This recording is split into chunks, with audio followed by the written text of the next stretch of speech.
2024년 방문 관광객만 2,500만 명, 연간 관광 수익 5조엔, 일본 최대 방문객은 한국인, 세계 3대 도시 도쿄의 핫한 곳만 소개한다. 안녕하세요, 도쿄아 채널의 이동경입니다. 연매출 220억엔 하나로 2,114억? 만원짜리 라면을 2천만 그릇 이상 팔았다면 여러분 믿기시나요? 한국인들이 일본 가면 꼭 먹어본다는 전설의 라면 프랜차이즈 벌써 감 잡으셨을 겁니다. 오늘의 도쿄 핫플레이스 본日の 도쿄 핫플레이스 이치란 라면입니다.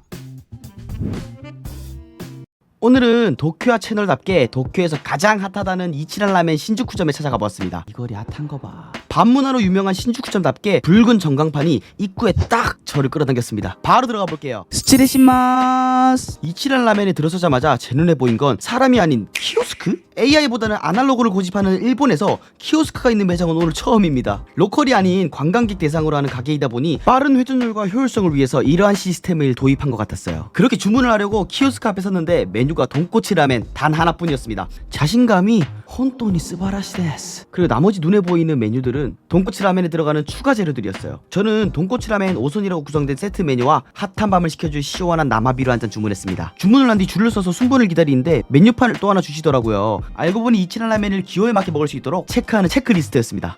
국물의 농도, 기름진 정도, 파의 양, 차주 등을 고를 수 있었는데 골라 먹을 수 있는 재미가 오는 관광객들로 하여금 재미를 더해주는 것 같았어요. 저는 이치란 라면이 처음이었기에 모험을 하지 않고 전부 다 보통을 선택했습니다. 한 10분 정도 줄을 서서 기다리다가 드디어 제 차례가 왔네요. 직원분의 안내에 따라 좌석을 배정받아 입장하는데 처음이라 그런지 모든 게 낯설고 특이했어요. 경험해보신 분들이면 알겠지만 이곳 이치란 라면은 전 좌석이 다 1인 테이블이며 좌석마다 프라이빗하게 독서실처럼 칸막이가 쳐져 있었어요. 또 궁금한 건 못 참는 저 이동경이 조사를 해보니 내부 요인들은 모두 배제시키고 고객이 오로지 음식만 집중할 수 있도록 환경을 조성해 놓은 거였어요. 다 의도된 인테리어와 배치였다니 이래서 장사가 잘 되는구나 생각했습니다. 그렇게 좌석에 앉으면 나무로 만들어진 목재식 커튼이 있는데 그 커튼 뒤 주방에서 음식을 조리해서 다시 건네주는 그런 시스템이었어요. 되게 특이했어요. 웨이팅은 길었지만 자리에 착석한 후에는 라면이 3분도 되지 않아서 바로 나왔어요. 연매출 220억엔답게 라면의 비주얼, 냄새, 분위기 전부 다 미쳤습니다. 와, 침샘 폭발. 바로 먹어볼게요. 이타다키마스.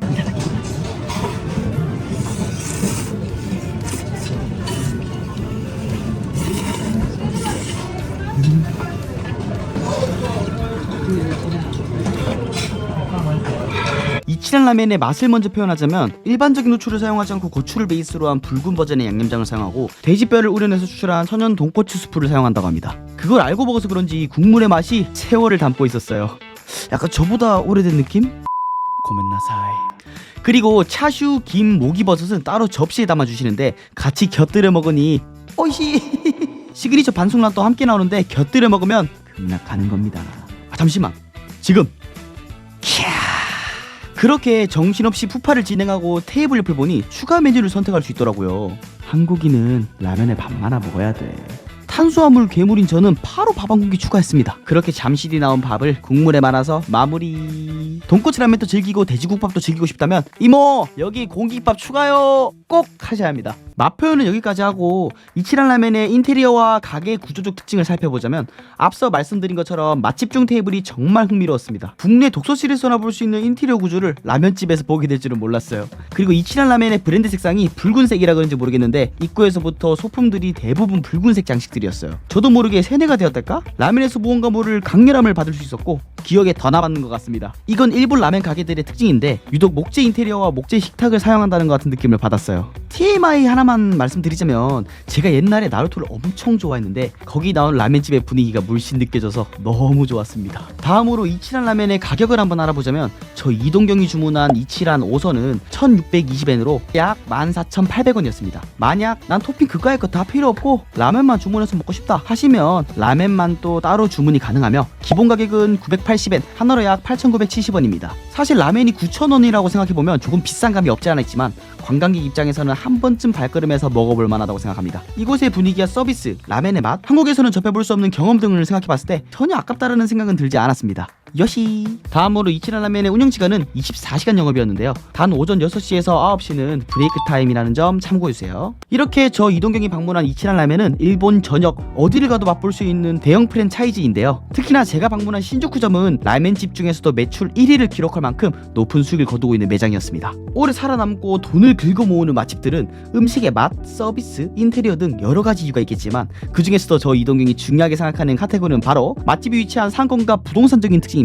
이치란 라멘 신주쿠점의 부동산적 특징을 한번 알아보자면 세계에서 가장 붐비는 기차역으로 매일 200만 명 이상의 유동인구를 보유한 신주쿠역과 매장 사이의 거리가 약 300m밖에 되지 않기에 많은 사람들이 접근할 수 있는 접근성이 매우 뛰어나며 신주쿠역 500m 이내 음식점, 소매점, 유흥업소 등 맛집은 물론 기업들이 밀집되어 있고 역세권인 만큼 다른 지역에서의 방문도 상당합니다. 신주쿠만큼이나 핫하고 유동인구가 많은 시부야, 하라주쿠, 로폰기, 오모테산도 아사쿠사 등과도 굉장히 가깝고 시부야역까지의 거리는 지하철로 5분밖에 걸리지 않습니다. 때문에 관광객이 많고 사람이 붐비는 상권으로는 장사에 최적화된 상권이라고 생각합니다. 홍대, 강남, 이태원을 합쳐놓은 어쩌면 그 이상이라고 생각하시면 됩니다. 하지만 그에 따른 임대료는 굉장히 비싼 편으로 볼 수 있는데요. 이치란 라멘과 같은 주요 상업지역의 월 평균 임대료는 평당 대략 3만엔에서 5만엔 사이라고 합니다. 하나로 평당 27만원에서 46만원 사이, 10평을 기준으로 볼 때 월세가 270만원에서 460만원 선이라고 생각하시면 돼요. 임대료는 상당히 비싸지만 이치란 라멘과 같은 맛집들의 경우 매일 수백 수천 명이 다녀가기에 임대료 정도는 충분히 지불할 수 있겠죠.